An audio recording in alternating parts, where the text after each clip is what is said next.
There's been some suspicious betting activity on a flyweight fight taking place next Saturday between Jimmy Flick and Charles Johnson at UFC Vegas 67. I'll tell you what that's all about in 1 second here, but before I do that, make sure you hit that like button, hit the subscribe button, hit that notification bell. My name is James Lynch, and I'm doing content on this channel almost every single day. So I got to give a shout out to my buddy MMA Investments, who put this on my radar here about Jimmy Flick and Charles Johnson. The line moving big time. So for those who don't know, odds makers set the line at one thing, and then the public can either bet it up or down. But so the public has been betting Charles Johnson heavily. So just to give this in kind of easy terms here, if you were to bet $134 on Charles Johnson when the line opened, you'd win $100. Now you would need to bet $500 to win $100 on this fight. The line has been absolutely steamed up here. And look, I get Charles Johnson being a favorite in this fight, but him being minus 500, you don't typically see lines like this unless it's like a Valentina Shevchenko fighting an opponent, or Amanda Nunes, fighters that have not lost in years, fighters that have had a dominant run and fighting someone that's a lesser competition. I think when most people saw this fight between Johnson and Jimmy Flick, you thought it was probably a 50-50 fight. Now we should mention Jimmy Flick coming out of retirement. Jimmy Flick retired in 2020 after his win over Cody Durden. He's not fought in quite some time here. So close to 2-3 years, but still, there's no reason he should be this big of an underdog here unless there's some inside information floating around. And this is something to keep an eye on, because as we know with the whole situation with James Krause, that people are really having the microscope on betting in the UFC because of what happened with the whole Derek Minner fight that took place last year.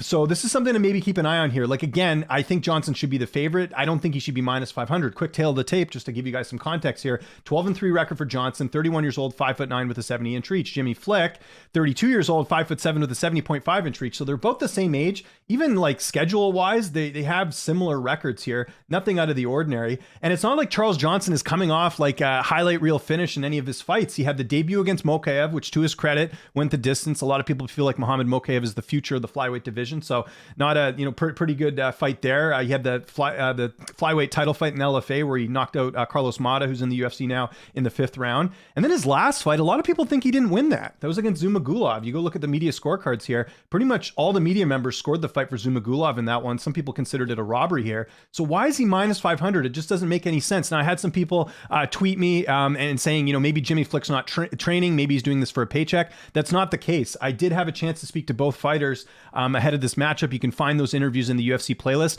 Both fighters are having just regular training camps. And one other thing I'll just point out, just because I know people are going to ask, neither of these fighters have any affiliation to James Krause. Charles Johnson trains in Michigan with Jamal Hill and Joaquin Buckley and those fighters. And Jimmy Flick, I forget the name of the camp that he trains at, but it's nothing close to Glory MMA or anything like that. So there's no Krause involvement. There's no weird stuff going on here. So I don't get this line movement. Look, line movement happens a lot, but this is a pretty big, significant line movement. And again, I know people will point out, oh, this is not like it's happening like an hour before the fight, like the Derek Minner one. I get that. But still, I just don't see a reason why, Charles Johnson is a minus 500 favorite. It doesn't make any sense to me. So was there some inside information leaked?